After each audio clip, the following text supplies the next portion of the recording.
नमस्कार और आज के इस विश्लेषण में आपका स्वागत है। आज हम एक बेहद ही दिलचस्प विषय पर चर्चा करने वाले हैं। इस एक्सप्लेनर में हम एक ऐसे विस्तृत ज्योतिषीय ग्रंथ को डिकोड करेंगे जो हमारी 12 राशियों के अनुसार हमेशा से तय किए गए विशिष्ट देवी देवताओं और अनुष्ठानों का पूरा खाका खींचता है। चलिए बिना किसी देरी के शुरू करते हैं। अब सोर्स मटेरियल एक बड़ा ही रोचक सवाल उठाता है। सोचिए जरा, हमारे पास 33 करोड़ देवी देवता हैं, तो इनमें से आपके और हमारे सच्चे इष्ट देव आखिर हैं कौन? ग्रंथ कहता है कि अपने परिवार में सुख शांति और बरकत बनाए रखने के लिए इस सही ऊर्जा को पहचानना बेहद जरूरी है। देखिए, ये एक ऐसा सवाल है जो हम सब के मन में कभी ना कभी आता ही है, खासकर तब जब हम पूरे मन से अपनी मनोकामनाओं के लिए प्रार्थना कर रहे होते हैं। तो ये पहचान करना इतना जरूरी क्यों है? ग्रंथ के अनुसार अगर एक बार जातक की जन्म कुंडली और उसके प्रथम, पंचम या नवम भाव के अनुसार देवता का सही मिलान हो जाए तो इसके अनगिनत लाभ मिलते हैं। हम अक्सर सोचते हैं ना कि यार, हम दिन रात पूजा पाठ करते हैं फिर भी फल क्यों नहीं मिल रहा? इसका कारण ये हो सकता है कि ग्रहों की दशा के विपरीत इष्ट देव को चुनने से फायदे की जगह आर्थिक और आध्यात्मिक नुकसान हो रहा हो, यानी सही चुनाव ही सही परिणाम देगा। और अगर आप सोच रहे हैं कि इस पूरी अवधारणा का आधार क्या है, तो ये कोई नई बात नहीं है। हिंदू धर्म के पवित्र और प्राचीन ग्रंथ अग्नि पुराण में इसका स्पष्ट उल्लेख मिलता है। उसमें लिखा है कि अपनी जन्म राशि के अनुसार देवी देवताओं की पूजा करना हमेशा शुभ फलदायी होता है। ये प्राचीन प्रमाण इस बात को पूरी तरह स्थापित करता है कि राशियों को विशिष्ट आध्यात्मिक प्रथाओं से जोड़ने के पीछे एक सदियों पुराना और गहरा आधार है। चलिए अब इसे थोड़ा डिटेल में समझते हैं। सबसे पहले बात करते हैं ज्योतिषीय चक्र के पहले भाग की, यानी मेष से लेकर कन्या राशि तक। इस डेटा को आसान भाषा में समझें तो मंगल, शुक्र और बुध जैसे ग्रह इन राशियों की आध्यात्मिक दिशा तय करते हैं। जैसे मेष राशि पर मंगल का प्रभाव है तो वहां श्री राम और हनुमान जी की ऊर्जा सबसे असरदार है। वहीं शुक्र से प्रभावित वृष राशि के लिए भगवान विष्णु और माता लक्ष्मी को शुभ बताया गया है।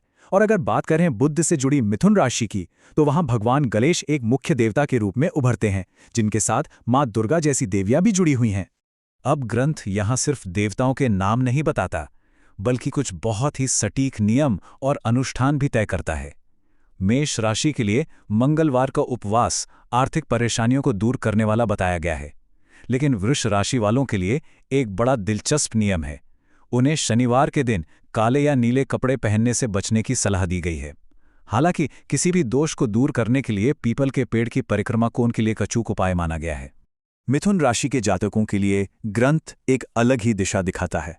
यहाँ इस बात पर सबसे ज्यादा जोर दिया गया है कि भगवान गणेश की नियमित पूजा एक मजबूत सुरक्षा कवच का काम करती है। सोर्स के अनुसार आजकल के इस भागदौड़ भरी जिंदगी में मानसिक तनाव और डिप्रेशन से बचने के लिए यह बेहद असरदार है। ये आपके मन को इतना शक्तिशाली बना देता है कि कोई भी बड़ी समस्या आपको अंदर से हिला नहीं पाती। आगे बढ़ते हैं अगली 3 राशियों की तरफ, जहां सूर्य और चंद्रमा का प्रभाव सेंटर स्टेज लेता है। जल तत्व वाली कर्क राशि सीधे शिव और हनुमान जी से जुड़ती है, जबकि सूर्य द्वारा शासित अग्नि तत्व वाली सिंह राशि में हनुमान जी के साथ साथ मां गायत्री की ऊर्जा का जिक्र है। और आखिर में आती है कन्या राशि, जो दोबारा बुध के अधीन है, और ये हमें फिर से श्री गणेश और माता चंद्रघंटा की शरण में ले जाती है। इन राशियों के लिए अपनी जिंदगी से रुकावटों को दूर करने और पॉजिटिव एनर्जी लाने के लिए कुछ खास प्रैक्टिकल स्टेप्स दिए गए हैं। जैसे कर्क राशि वालों को सोमवार का व्रत रखने या गरीबों को खाना खिलाने की सलाह दी गई है। सिंह राशि वालों के लिए नियम थोड़ा अलग है। मानसिक शांति के लिए सुबह स्नान के बाद सूर्य देव के सामने देसी घी का दीपक जलाना जरूरी बताया गया है। और कन्या राशि, उनके लिए बुधवार का व्रत आर्थिक तंगी को दूर करता है और शुभ शक्तियों को आकर्षित करता है। अब आते हैं इस एस्ट्रोलॉजिकल व्हील के दूसरे हिस्से पर, यानी तुला राशि से लेकर मीन राशि तक। यहां चीजें और भी स्पेसिफिक हो जाती हैं। इस ग्रुप में आते ही ग्रहों का मिजाज पूरी तरह बदल जाता है। तुला राशि का शुक्र ग्रह माता लक्ष्मी के साथ एक गहरा कनेक्शन बनाता है। वहीं वृश्चिक का मंगल दोबारा से राम और हनुमान जी की सक्रिय ऊर्जा की मांग करता है। एक बेहद दिलचस्प पॉइंट यहाँ यह है कि बृहस्पति द्वारा शासित धनु राशि के लिए विष्णु जी और लक्ष्मी जी दोनों को सर्वोच्च स्थान दिया गया है। यहाँ रेमेडीज थोड़ी और मटेरियल फोकस हो जाती हैं। ग्रंथ के अनुसार तुला राशि वालों को पीले कपड़े पहनने चाहिए और ओम महालक्ष्म्यै नमः का जाप करना चाहिए, जो धन आकर्षित करता है। वृश्चिक के लिए मंगलवार का व्रत सफलता की चाबी बताया गया है। और धनु राशि वालों के लिए एक लंबी लिस्ट है। उन्हें लाल कपड़े पहनने चाहिए और तांबा, केसर, मूंगा या पुस्तकों जैसी खास चीजों का दान करना बेहद शक्तिशाली उपाय बताया गया है। आखिर में बचती हैं आखिरी 3 राशियां, मकर, कुंभ और मीन, जिन पर बाहरी ग्रहों का सबसे ज्यादा असर होता है। मकर और कुंभ, ये दोनों ही राशियां पूरी तरह से शनिदेव के अधीन आती हैं, जहां प्रोटेक्शन के लिए मां काली और माता सिद्धिदात्री का आवाहन किया जाता है। और इस चक्र के अंत में आती है मीन राशि, जिस पर बृहस्पति देव का शासन है। वहां माता लक्ष्मी और मां कमला को इष्ट देवी माना गया है। इन आखिरी राशियों के लिए उपाय भौतिक और मनोवैज्ञानिक दोनों तरह के हैं। मकर राशि वालों को अपने वैवाहिक जीवन में शांति बनाए रखने के लिए शनि देव की शरण में जाने को कहा गया है। कुंभ राशि के लिए एक बड़ा खास उपाय है।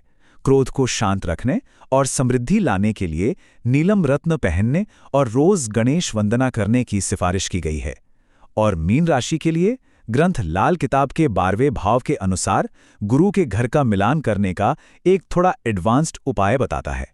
अब देखिए, ये सब अनुष्ठान एक तरफ, लेकिन ग्रंथ में इसके आगे कुछ ऐसे आधारभूत नियम बताए गए हैं जो यूनिवर्सली अप्लाई होते हैं। ग्रंथ ये बिल्कुल स्पष्ट कर देता है कि चाहे आपकी प्लैनेटरी अलाइनमेंट कुछ भी हो या आप किसी भी इष्ट देव की पूजा करते हो, ये universal code of conduct follow किए बिना कोई भी आध्यात्मिक सफलता नहीं मिल सकती।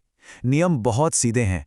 कभी झूठ न बोलें, अपने पास मौजूद धन का कभी घमंड न करें और अपना आचरण हमेशा शुद्ध रखें। सच कहूं तो यह इस पूरी एस्ट्रोलॉजिकल और स्पिरिचुअल फ्रेमवर्क की सबसे मजबूत नींव है। इसके बिना सारी पूजा अधूरी है। तो इस पूरे विश्लेषण को देखने के बाद एक बड़ा सवाल पीछे छूट जाता है।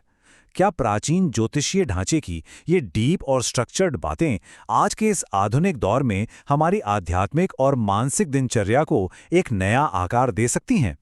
क्या ब्रह्मांड और ग्रहों के साथ इस तरह का तालमेल ही हमारी आंतरिक शांति की असली चाबी है? इस विचार पर जरूर गौर कीजिएगा। आज के इस एक्सप्लेनर में हमारे साथ जुड़ने के लिए बहुत बहुत धन्यवाद।